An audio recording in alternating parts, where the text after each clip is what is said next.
اللہ کریم نے محبوب جیسا دوسرا بنایا کوئی نہیں. سمجھنی ہے بات آپ نے. حضور میں شک کوئی نہیں پر ابو جہل نے شک کیا.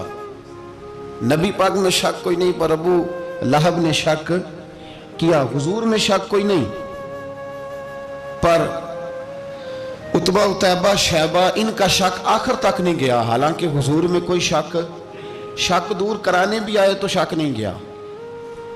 ایک دفعہ نہیں کئی دفعہ, درجنوں دفعہ, بیسیوں دفعہ. ایک ابو جہل کو لے لیں, دماغ میں شک تھا حالانکہ حضور میں کوئی شک نہیں. ایک دن آگے کہنے لگا کہ بتائیے میری مٹھی میں کیا ہے. تو نبی پاک صلی اللہ تعالی علیہ وسلم نے فرمایا اگر میں نے بتا دیا, کہنے لگا اگر آپ نے بتا دیا تو میں کلمہ پڑھ لوں گا. حضور نے فرمایا میں نے بتا دینا ہے پر تو نے کوئی نہیں پڑھنا, میں بتا دینا ہے. کہا بتائیے. تو حضور نے فرمایا چل سودا کر لیتے ہیں, اگر جو تیری مٹھی میں ہے وہی بتا دے پھر تیرا کیا خیال ہے. تو نبی پاک صلی اللہ تعالی علیہ وسلم نے کہا کیا بھئی ابو جہل کی مٹھی میں؟ تو اس کی مٹھی میں کنکر تھے, کنکروں نے کلمہ پڑھنا شروع کر دیا. جب کنکروں نے کلمہ پڑھا, پتھر تھے وہ, انہوں نے کلمہ پڑھا. ابو جہل نے وہ کنکر زمین پہ پھینک کے کہنے لگا اوہو تیرا جادو تو پتھروں پہاڑوں پہ بھی چلتا ہے. اب جملہ کہنے لگا ہوں سمجھ لینا. ابو جہل گوشت کا آدمی تھا, کنکر پتھر تھے, پتھر کلمہ پڑھ گئے. گوشت پوشت کا آدمی تھا پر کلمہ, کیونکہ یہاں کیا تھا شک, اس نے آگے نہیں بڑھنے دیا. گوشت پوشت کا شخص ہو کے پتھروں سے آگے نکل نبی پاک صلی اللہ علیہ وسلم کی خدمت میں آیا. بلکہ وہ جو یہودی والی روایت ہے اس کے پس منظر میں بھی بعض محدثین نے لکھا ہے, اس کو بھی اسی نے بھیجا. کہنے لگا جاؤ نبی پاک سے جا کے کہو اگر وہ درخت آپ کا کلمہ پڑھے تو میں بھی پڑھ لوں گا. درخت, اب درخت ہوتے تو جاندار ہیں پر کلمے تو کوئی نہیں نہ پڑھتے. درخت سے بھی تو انسانوں سے کلمہ پڑھنے کی بات, اگر درخت پڑھے تو میں پڑھ لوں گا. نبی پاک صلی اللہ علیہ وسلم دور بیٹھے تھے, درخت دور تھا. اور امام سیوطی علیہ رحمہ نے لکھا ہے درخت بھی کیکر کا تھا. نبی پاک صلی اللہ علیہ وسلم نے فرمایا اس یہودی سے کہ تو جا کے درخت کو کہہ کہ تجھے نبی پاک بلاتے ہیں. فرمایا میں گیا تو پھر تم نے کہنا جادو کر کے بلایا ہے. احتیاط بھی کی, ہر چیز آنکھوں کے سامنے رکھی, تو جا کے کہہ کہ تجھے بلاتے ہیں. وہ بندہ گیا, جا کے کہنے لگا, اور امام سیوطی نے اس کو لکھا ہے, کہنے لگے اس نے نبی پاک کا نام بھی نہیں لیا, کیونکہ ابو جہل اینڈ کمپنی کو پتا تھا کہ مصطفیٰ کے نام میں بھی بڑی برکت. خالی نام بھی نہیں لیا, کہنے لگا درخت وہ جو سامنے بیٹھے ہیں نا وہ تجھے بلا رہے. نام نہیں لیا حضور کا, وہ جو سامنے بیٹھے ہیں نا جاءت لدعوتہ الاشجار ساجدۃ. امام بوصیری کہتے ہیں درخت آیا اور سجدہ کرتا ہوا, زمین چیرتا ہوا آیا. کس طرح آیا؟ پہلے آگے جھکا, پھر پیچھے جھکا, دائیں جھکا, بائیں جھکا. یہاں بھی لکھنے والوں نے لکھا ہے کہ وہ نہ درخت اپنی جڑیں اکھیڑ رہا تھا. جب چلنا تھا نا اس نے حضور کی طرف آنا تھا تو آگے دائیں بائیں ہوا, جڑیں اکھیڑ رہا تھا. لیکن ہمارے استاد جب ہمیں یہ روایت پڑھایا کرتے تھے تو کہتے تھے جڑیں نہیں اکھیڑ رہا تھا. جب اس نے سنا مجھے نبی پاک نے بلایا تو اسے وجد ہو گیا تھا, وہ جھومنے لگ گیا تھا, جھوم رہا تھا. حضور نے مجھے بلا لیا, جاءت لدعوتہ الاشجار ساجدۃ. تو درخت آیا, اس نے آ کے نبی پاک کو سجدہ کیا. لکڑی کا بنا ہوا درخت ہے, سجدہ کیا. سجدہ کرنے کے بعد درخت اٹھا اور اٹھ کے اس نے نبی پاک کا کلمہ پڑھا.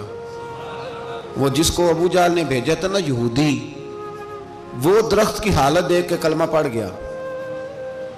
وہ کلمہ پڑھ گیا, لیکن یہی بے ایمان کہنے لگا اوئے ہوئے ان کا تو درختوں پہ بھی جادو چلتا ہے. لا ریب فی, شک قرآن پاک میں, لیکن اگر بندے کے دماغ میں ہو اس کا علاج ہے کوئی, ادھر ہی شک بیٹھ جائے.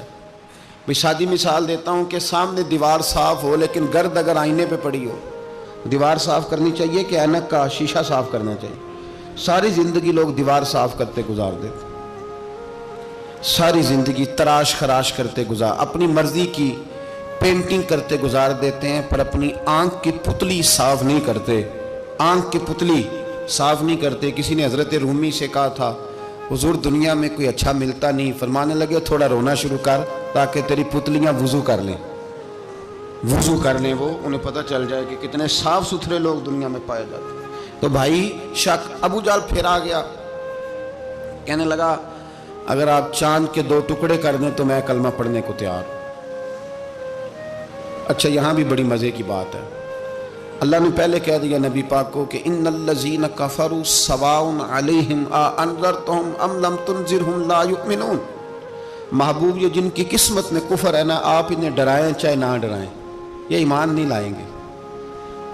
کنکروں نے بھی کلمہ پڑھ لیا، درختوں نے بھی پڑھ لیا، سارا کچھ ہو گیا، اور اللہ نے بھی کہہ دیا کہ محبوب اس بے ایمان نے کلمہ نہیں پڑھنا، پر حضور نے فرمایا یہ پڑھے نہ پڑھے ہم نے میدان نہیں چھوڑنا، جتنی دفعہ آئے گا نا ہم اسے ضرور معجزہ دکھائیں گے، جتنی دفعہ آئے گا ہم کیوں میدان چھوڑیں۔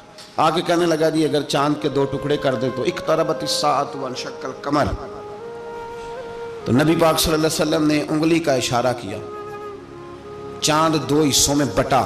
کوہ صفا ایک پہاڑی تھی مکے میں، آدھا ٹکڑا پہاڑی کی اس جانب ہوا، آدھا اس جانب، یعنی وضاحت کی اللہ کریم نے کہ ایسے نہ ہو کہ یہ کہہ دی وہ تو ایسے بالکل شک ہوا تو مل گیا، پتہ نہیں میری آنکھوں پہ جادو ہو گیا، ملا ہے کہ نہیں ملا۔ جب ٹوٹا تو حدیث پاک میں آتا ہے کہ آدھا چاند کوہ صفا کی ادھر گیا اور آدھا تو پہاڑی تھی، چاند نیچے آیا، پہاڑی کے گرد گھوما، آگے جا کے ملا، یعنی وقفہ دیا گیا باقاعدہ دیکھنے کا، سمجھنے کا۔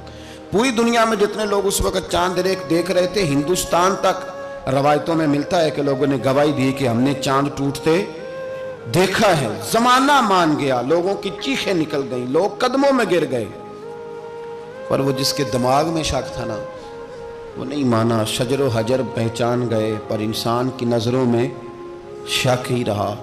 دنیا میں سب سے مجبور، کمزور، بزدل، کم فہم بندہ وہ ہے جس کے دماغ میں شک ہے، سب سے کم فہم آدمی، اس کی فراست روحانیہ زیرو ہے، وہ ایک ناکام شخص ہے، اس کو کسی پہ بھی شک پڑ جائے، کسی پہ بھی۔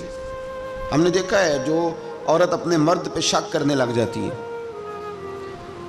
اس گھر کا کوئی علاج ہی نہیں ہوتا۔ جو شکوہ کرتی ہے روٹی کا، پیسوں کا، وہ کسی دور میں مسئلہ اس کا حل ہو جاتا ہے۔ جو نافرمان ہوتی ہے اس کا بھی مسئلہ کسی نہ کسی زمانے میں حل ہو ہی جاتا ہے۔ یہ جس کو شک پڑ جاتا ہے نا، شک، اس کا مسئلہ قیامت کی صبح تک حل نہیں ہوتا۔